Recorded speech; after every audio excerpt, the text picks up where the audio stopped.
And welcome back to SK1X, and today we are going to discuss a couple of doubts that is asked by this person Harsh Pandey and तो पहले यहाँ पे उन्होंने पूछा है कि जब हम किसी क्वेश्चन को सिंप्लीफाई करते हैं so why is it always कि जहाँ पे डिनोमिनेटर की बात आती है एंड वहाँ पे कोई वेरिएबल होता है so we have to always restrict the variable की value ज़ीरो नहीं होनी चाहिए.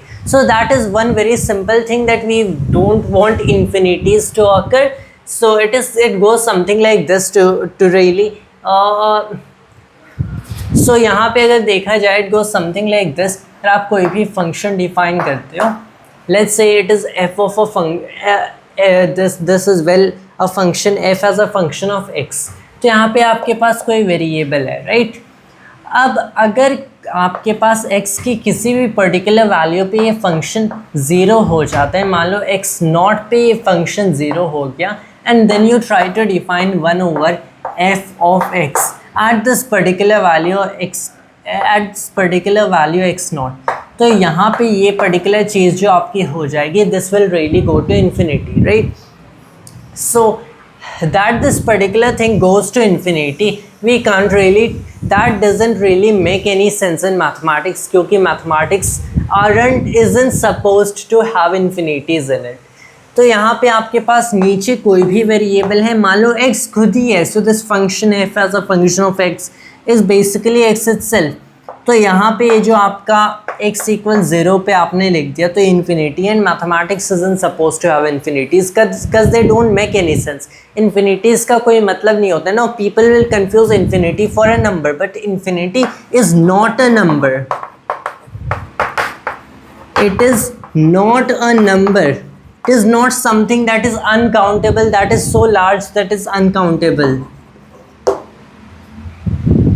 सो when you approach very large values, जैसे आप अपनी values increase करते जाते हो, किसी भी function की value increase होती है and it approaches very large values, we can say it approaches infinity. इसका मतलब ये एक बहुत ही large value को approach करे जो कि define नहीं किया जा सकता, and that is what we say when we say what we mean when we say that it is approaching infinity. But it is not really any number.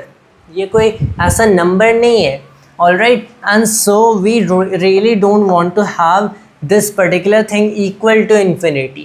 अब यहाँ पे अगर ऊपर भी कोई वेरिएबल है नीचे भी कोई वेरिएबल है तो लिमिट्स के कॉन्सेप्ट में you can really cancel that out कि आपके पास इन्फिनिटी नहीं, एक फाइनाइट वैल्यू होगी तो नीचे के टर्म विल ज़ीरो हो सकता है, but that is really when you only take the limit. आपने स्ट्रेट अप ज़ीरो पुट किया, it is always going to be not defined. क्यों? and why is it that it is not a number? why is it you cannot do that? क्योंकि this is essentially dividing by zero, and किसी को भी number को divide करना है zero, so that means आपने अगर मान लो फॉर इंस्टेंस इसे represent भी कर दिया, let's represent it by g, a number g.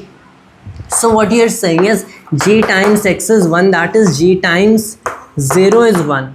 And we know that it is a very fundamental axiom of mathematics itself कि किसी भी नंबर को ज़ीरो से मल्टीप्लाई करते हैं तो वहाँ पे रिजल्ट ज़ीरो ही आता है. Because what is the definition of multiplication itself? That is कि आपने अगर किसी नंबर को 2 से मल्टीप्लाई किया मतलब उस नंबर को खुद से ऐड किया है एक बार. अगर किसी नंबर को 1 से मल्टीप्लाई किया है तो आपने उस नंबर को खुद से एक बार भी ऐड नहीं किया, you just straight up right. 3 से मल्टीप्लाई किया तो खुद से ऐड किया है 2 बार. So what is multiplying by zero means? It means वो आपने वो नंबर लिखा ही नहीं. It doesn't make any sense really to so that basically means when you multiply a number by 0, so you should always get 0 as your result because you are not doing anything.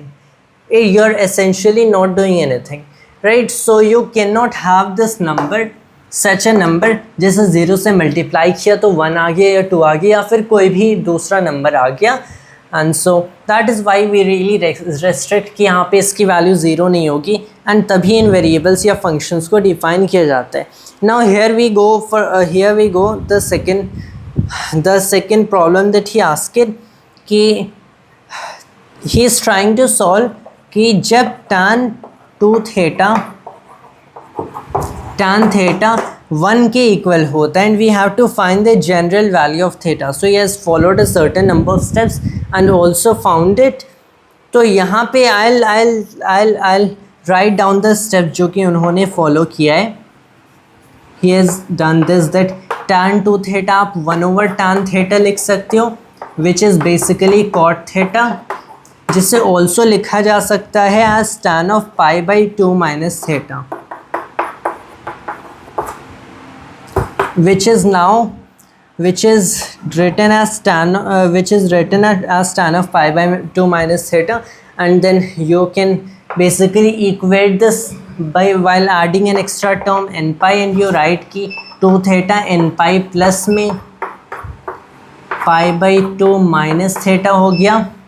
तो 3 theta equals आपने लिख दिया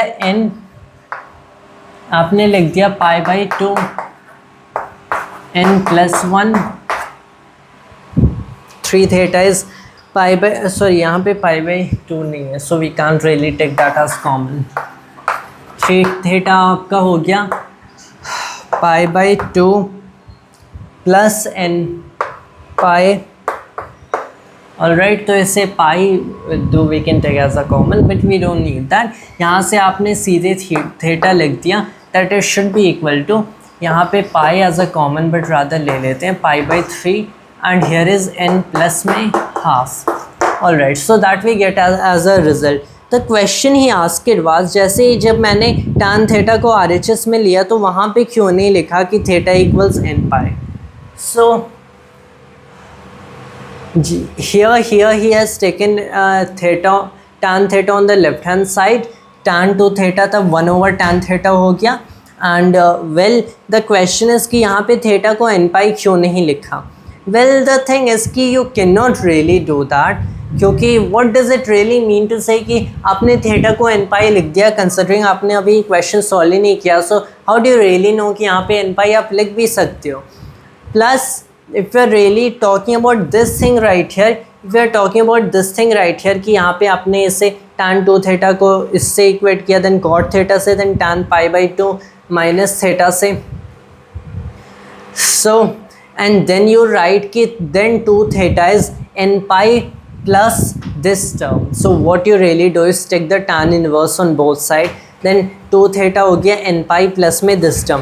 So if that is what you are really talking about here, तो यहाँ पे it has to be tan on this side and tan on this side, and then only when we consider the inverse tan, तब यहाँ पे n pi add करके the second term, and then we can write for the first term that the first term equals n pi plus second term. So that is the difference of n pi. अब n positive है या negative है, दोनों हो सकते हैं. So you can solve this equation either way. And then he asked me कि when you have such a term like 2 log x, तो इसे log of x स्क्वेयर करके, एंड सिंस x अगर पॉजिटिव हो, यहाँ पे आपने पॉजिटिव x कंसिडर किया हो या फिर नेगेटिव x कंसिडर किया हो, दोनों में सेम वैल्यू मिलेंगी. So you can really write this as log of mod of x square, right, you can write it that way. तो इसे ऐसे करके 2 log of mod x क्यों नहीं लिखा जा सकता. So are they one and the same. तो अगर आपके पास कोई भी टर्म है which involves 2 log of x, right, and when you write it as log of x square, अब यहाँ पे if you have to solve for this x, क्योंकि पहली चीज़ x यहाँ पे एक वेरिएबल है, राइट, x एक वेरिएबल है, क्योंकि अगर x एक वेरिएबल नहीं होता लेकिन एक वैल्यू इसके स्पेसिफाई कर दी होती पॉजिटिव या नेगेटिव, तो in that case will you have a value. So it makes no sense to really take a modulus of it, right, कि इसे इसके मॉड्यूलस से इक्वेट करो. It makes no sense to do that. You are really doing this only when x is a variable. जब x एक variable है then you are going to solve for the value of x. So it might be any equation. एक simple सा equation consider करते हैं. 2 log of x हो गया हमारा, well 4, और let's equate it with another log. It equals log of 2. All right. Then in that case अगर आप देखते हो and you have written that 2 log of x equals log of 2, you and you try to follow this path, log of mod of x square हो गया, and then अगर आपने लिखा कि अब 2 log mod x हो गया as equal to log of 2, what you eventually will have to do is कि log of mod of x square equals log of 2. ये सिंप्लीफिकेशन आपने कर भी दी तो भी जब इक्वेशन सॉल्व करने you have to eventually get to this, and so when you do that, well, you can take exponentials both the side, and obviously आपको पता चलता है that mod of x square equals 2. All right, अब यहाँ पे अगर आपने दोनों साइड रूट कर दिया और 1/2 पावर कर दिया to be more accurate, then आपको पता चलता है कि mod ऑफ x आपको मिल गया +or-2. लेकिन since mod of any term यहाँ पे +or-√2, लेकिन since mod of any term हमेशा पॉजिटिव होता है तो -√2 वैल्यू तो यहाँ पे हो नहीं सकती, तो इसके हिसाब से आपको सिर्फ एक वैल्यू पता चलेगी, दैट वुड बी +√2, राइट. लेकिन अगर आपने ऐसा नहीं किया, rather you follow the more general term log of x square itself, log of x square itself, and when you write that equal to log of 2, then you can basically see कि यहाँ पे x आपका x square जब आप as 2 लिखोगे and then x equals +or-√2. अब देखो यहाँ पे सब्स्टिट्यूशन करें तो ऑब्वियसली √2 भी इस इक्वेशन को सेटिस्फाई करेगा एंड -√2 भी इस ओरिजिनल इक्वेशन को सेटिस्फाई करेगा. So in that case we are really see कि इससे मॉड्यूलस लिखने से हमें एक इनकम्प्लीट सॉल्यूशन, सिर्फ आधा ही सॉल्यूशन मिलता है, क्योंकि उसमें सिर्फ √2 हमें मिलेगा, क्योंकि माइनस वैल्यू तो इस क्वेश्चन के हिसाब से हो नहीं सकते, मॉड्यूलस हमेशा पॉजिटिव होगा तो नेगेटिव √2 हमें इग्नोर करना पड़ेगा. So you are really saying कि इस फंक्शन x को व्हेन यू से कि x square equals the modulus of x square, well yes, इनके स्क्वेयर मॉड्यूलस x का स्क्वेयर मॉड्यूलस ऑफ x का स्क्वेयर के इक्वल होता है, but if you just want to take the root, so you can clearly see कि यहाँ पे x आपका हो जाएगा as +or- modulus of x. x खुद +or- मॉड्यूलस ऑफ x के इक्वल होता है.